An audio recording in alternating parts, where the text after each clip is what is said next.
I'm here with Jane Milburn. She established Textile as a purpose-driven business in 2013 in Brisbane, Australia, to inspire a creative approach to the way we dress, to embrace natural fibres and upcycling for pleasure, reward and sustainability.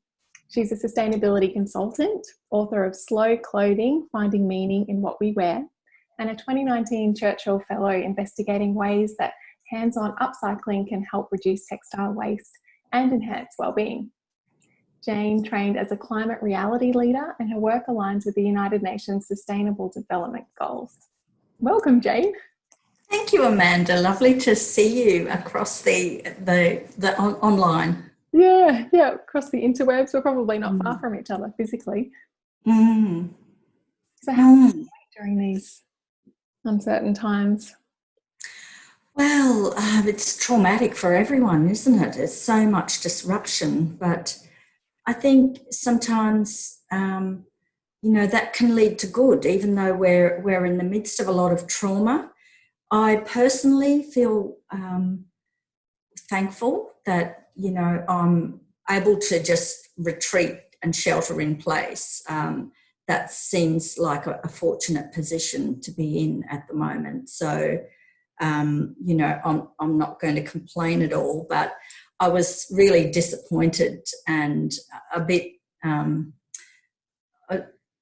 guess I was going to say grief-stricken, but that sounds a bit extreme. But I had gone through, my whole year was planned around being able to travel overseas during my Churchill Fellowship.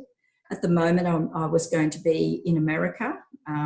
It's going to Japan, the US, the UK, Netherlands and Germany, and it became increasingly obvious as the year and the scale of the impact of coronavirus became evident. In the end there was just no choice, and so I do feel grateful that I'm at home and I've got a safe environment. I retreated to the garden, and also retreating, all of that working with my hands and all my upcycling and just reusing and being inventive with what you've got around you has stood me personally in good stead. But it means I've had to pivot my Churchill. So I've turned it into a virtual Churchill, and I'm interviewing people online as I might have met them, and others as well. So I think it's just about constantly recreating what you have around you and what you can do. But I'm fortunate not to be needed at the front line, and I feel desperately concerned when I go online and see what's happening in places like Bangladesh, and just it's just horrifying, really. But I just don't quite know what I can do at home in Brisbane, except I guess try and have an impact in a virtual sense. Oh, what a beautiful way to pivot and still find ways to continue with the work that you love to do and that you'd plan to do, even though I feel like that would have taken quite a bit of grieving to let go of really big plans to travel and explore that. Well, it did, but as I say, in the context of what other people are going through, it's, you have to just accept, well, really it was a bit of a luxury anyway. And I feel that, the responsible thing to do is just, hang about locally and have an increase of localism. We're seeing that we really, our supply chains are totally disrupted. So, I think we're going to be, I think localism is arising, and, that might be a change that comes about as a result of this, because it just seems, when you look at what's happened in Singapore, where as soon as they tried to open things up again, there was a big explosion of coronavirus cases. So, yeah, I think I would just be sitting tight for a while and thankful for that, really. But yeah, I mean, I did feel I had to. I've called my interview series "Arising from Disruption," and I think it is actually just about, well, what can I do, rather than not what I can't do. And necessity is the mother of invention. So, you know, you just take the opportunities that you can and use them. And in a way, that's really what upcycling and creative reuse and remaining positive and, you know, using what you have around you to do what you can. That's what it's all about. So it's kind of in keeping with my philosophy of always making, you know, turning a negative into a positive, I guess. And we all can do that with the right attitude. And I think we might be digging deeper and needing to look at that. I mean, I have admiration for parents of young children trying to teach them at home at this time. I was actually thinking, how would I have managed that? And, you know, like it's hard for a lot of people. So I guess I just feel I'm lucky where I'm positioned at the moment and thankful for that. You know, mostly, you know, we've got a lot of things and I find, you know, with clothes particularly, they don't wear out that easily. And I'm really challenging myself to wear a few things out. And so just keep washing and wearing and adapting and changing and mending as needed. And it's why I chose to wear what I'm wearing today. I got dressed up for you, Amanda, because, you know, Fashion Revolution last year, we had a fabulous event in Brisbane, and I had, on the opening night, I actually wore this outfit and I thought, I'm keeping track of the wears. It was going to go overseas with me. And I've got a hashtag working, which is Adventures of the Red Dress. So this is made from 6 garments. One was my own that I'd made. Others I had cobbled together just to make this dress. Others found in the op shop that are all sort of toned together. And, you know, I stitched it into something which was sort of my own pattern and creation. But, and whenever I wear it, I'm keeping track of the number of wears because, you know, about the 30 wears campaign.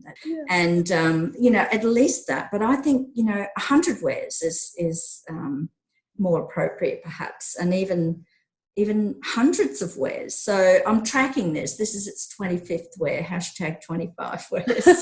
And it was, as I say, it was going to go travel around the world with me. And, you know, I just sort of wear it when, you know, it's a statement, I guess, about my values and reusing natural fibres because it's all silk that, you know, the little silk ones have already done their job. And even though the styles of each were a bit dated and, you know, I can understand why people weren't wearing them, but that doesn't need to mean the end of life.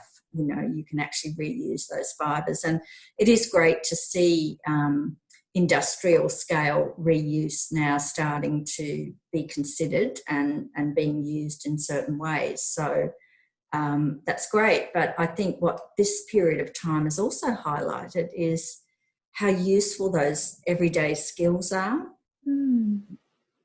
So why, considering what's going on around the world, why do you think it's important and why does Fashion Revolution matter in the current crisis? Well, I guess when you look at where it arose from, the Bangladesh factory collapse, which was terribly traumatic in 2013, you know, very confronting window into the world of where our clothes come from. And, you know, that was awful. So in a way, this is a tribute to those people. But really what's happening now is it's even worse, you know, like the disruption. And we're really seeing, you know, I guess all those, you know, this pay up, hashtag pay up campaign where, you know, really we need to push back on these brands that were using supply chains, you know, to at least make sure they pay for where they were up to. But I think all of our priorities are going to change after this. And, you know, the frivolous fashion and, you know, just frivolous buying and racing off to the shops, like I think that's really been deprioritised. And what that means is there's going to be a big shift in the way, you know, we use and engage with our clothes. And I think Fashion Revolution's a fabulous vehicle for global engagement around our clothes. And I think they're very compassionate in the way that they deal with it, in that there is one of the priorities this year is the conditions that workers are working under. And yeah, so I guess the more voices raising some of these issues, the more important it is. But I'm really glad to see the focus on actually really deconsumption and rewearing and swapping and mending and upcycling. Like, that's really arising from the how many clothes do you really need in your wardrobe? And I guess, I mean, I'm speaking from somebody who's, you know, like, I guess anybody who's really listening to this interview, Amanda, would be reasonably kind of in a comfortable place. But, you know, we've all got too many clothes. And I think when we kind of put our arms around what we have got and what we need, you know, they're pretty equal. So, you know, I really feel that the exploitation of resources and people that's been going on, like that, they, you know, the workers, they need better work, they need different work, you know, they don't need to be making, you know, cheap clothes for people like us, you know, to go and buy. So, you know, reducing the total volume. There's too many clothes in the world already. Like, I mean, it'd be years before we ever ran out of anything, I think.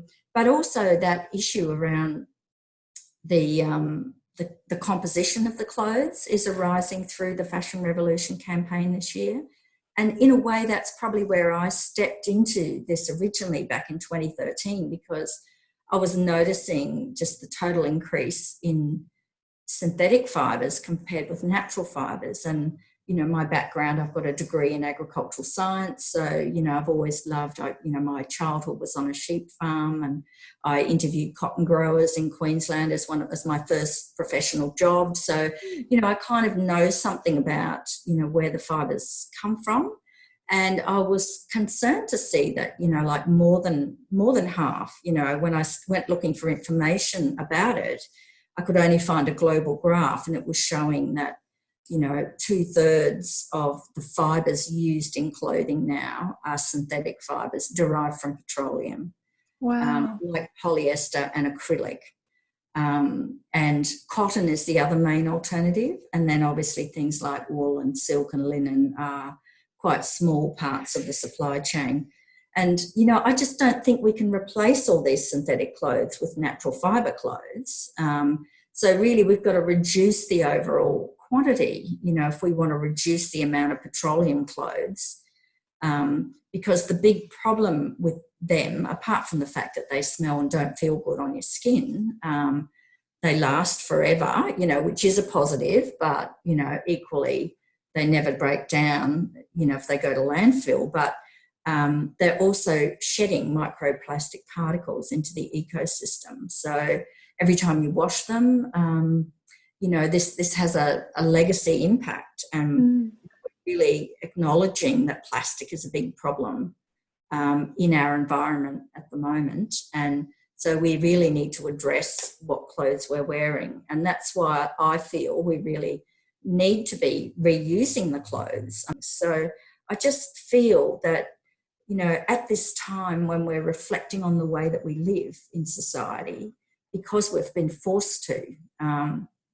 think about all of our impacts and our, you know, touch points on the environment and over the world, I think now is even more a time to think about, you know, focus on the Fashion Revolution objectives. And the fourth component is collective action this year is another thing. So I guess that's us all working together as much as we can to, you know, to make good choices ourselves, but kind of try and push back on particularly businesses and exploitative businesses. You know, we ought not be supporting them. And I guess that's the good thing about Fashion Revolution and other groups. It shines the light on where our clothes do come from and what's going into them, and making us think more and reflect more on what we can do to create change and, you know, for the better. Yeah, absolutely. Oh, thank you so much, Jane. It's been really lovely chatting with you today and hearing your perspective and viewpoints and wisdom. Oh, thank you, Amanda.